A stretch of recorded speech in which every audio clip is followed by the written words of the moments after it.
La défaite est cruelle aussi pour les supporters du 15 de France. Leurs encouragements n'ont pas suffi pour venir à bout des Anglais. Parole contre parole dans l'affaire EADS. Arnaud Lagardère et Dominique de Villepin règlent leur compte par médias interposés. Dans ce journal tout de même des champions du monde, ils jouent au ballon rond sur des roulettes. On appelle ça le roller soccer. Toujours très délié, un joli jeu. Les supporters français y ont cru longtemps et ils ont tout tenté. Se casser la voix. On fait reculer. On pousse en touche là. Se prendre la tête. Invoquer la chance. Rien à faire. Le coup de sifflet final sonne la fin de la fête. Au pied des écrans géants, les visages affichent tous la même déception. Vraiment déçu, mais bon, c'était un match très très dur. On rentre chez nous, très triste. Après le choc de la défaite viennent les premiers regrets. Les premières critiques aussi. Bon, les Anglais étaient à leur niveau, quoi. Ils ont juste été réalistes. Je pense que Bernard Laporte aurait dû faire un peu plus de changements. Certains préfèrent soigner le mal par le mal. Rien de tel qu'une bonne mêlée pour oublier la déculottée.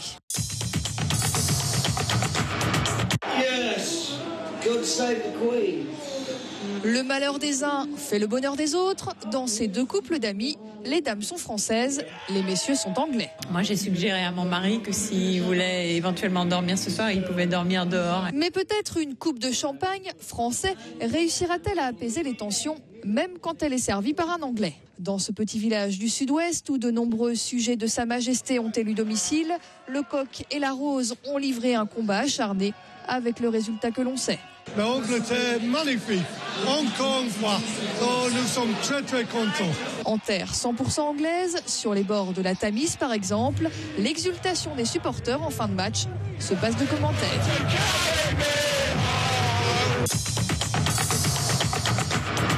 Dans l'affaire EADS, Arnaud Lagardère fait partie des hauts dirigeants soupçonnés d'avoir gagné beaucoup d'argent en vendant ses actions avant qu'elles ne dégringolent en bourse. Il s'exprime aujourd'hui pour la première fois et a choisi le Journal du Dimanche, un titre qui appartient à son groupe. Il met en cause Matignon. Explication Éric de Clémy. Dans son interview plus politique économique, Arnaud Lagardère pointe du doigt Dominique de Villepin et s'étonne des fuites parues dans la presse sur un éventuel délit d'initié commis au sein de EADS dont il est actionnaire. Je ne sais pas d'où viennent les fuites, à l'évidence volontaires. Certains n'hésitent pas à s'en prendre au groupe Lagardère pour en retirer un quelconque bénéfice politique. Le torchon brûle donc entre ce proche de Nicolas Sarkozy et l'ex-premier ministre. Lagardère n'y avoir été au courant des retards de fabrication de l'A380 lorsqu'il a vendu pour 2 milliards d'euros d'actions EADS. Des actions qui dégringoleront quelques semaines plus tard. Et il ajoute que Matignon était informé de cette vente. Dès janvier 2006, mes collaborateurs ont eu des réunions répétées à haut niveau avec les services du Premier ministre. Ce soir, Dominique de Villepin reconnaît avoir été informé de ce projet de cession, mais affirme que l'État n'avait pas à intervenir. On recherche des boucs émissaires. Et je crois au principe de responsabilité. Quand on est un patron d'entreprise, on assume. Comme Premier ministre, j'assume tout ce qui a été fait à Matignon. Arnaud Lagardère sera entendu fin octobre par la commission d'enquête parlementaire.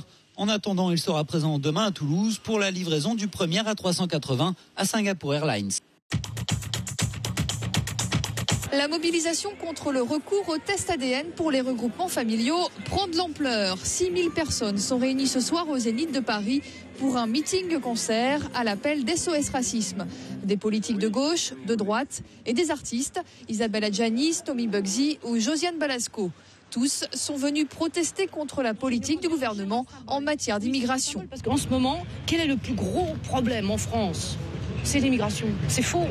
C'est faux. Moi, je pense que c'est pas le plus gros problème. Demandez aux gens qui payent 4 € une douzaine d'œufs si c'est un gros problème pour eux, l'immigration. Donc, c'est un faux problème qu'on agite pour éviter de parler des vrais problèmes. Les organisateurs de cet événement très médiatique espèrent que la mobilisation sera payante. Ça n'est pas sûr. 56% des Français sont favorables à l'utilisation des tests ADN dans le cadre d'un regroupement familial. Une commission de députés et de sénateurs examinera mardi le projet de loi et son amendement si contesté. C'est C'est un feuilleton judiciaire qui a duré 30 ans.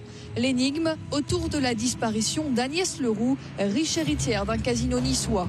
Coup de théâtre jeudi dernier, Jean-Maurice Agnolet est condamné à 20 ans de réclusion pour le meurtre de son ancienne maîtresse.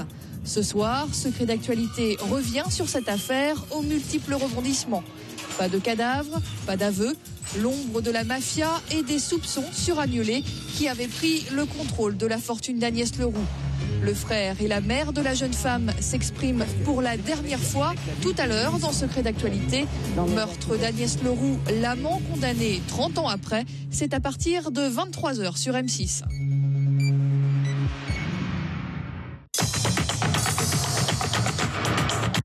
Vous aimez le foot ? Vous aimez le roller ? Alors vous allez adorer le roller soccer. Il suffit juste de remplacer ses crampons par des roulettes et le tour est joué.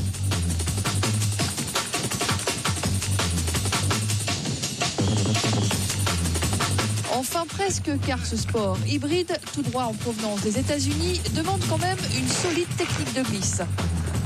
Et ça demande beaucoup de concentration parce qu'il faut avoir la concentration de la balle. Donc savoir à qui on va la passer, où sont ses coéquipiers, quelle technique on va pouvoir étudier et quelle technique on va pouvoir faire.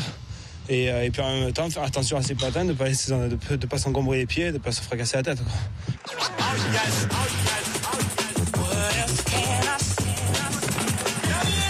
On n'a pas le droit au tacle dans notre sport, parce que c'est vrai qu'avec les rollers, ça peut être très dangereux. On peut vite se casser une jambe ou même faire mal à l'adversaire directement.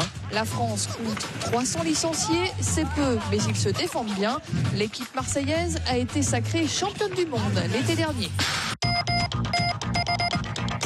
Toute l'actualité du 6 minutes au 0 892 681 616.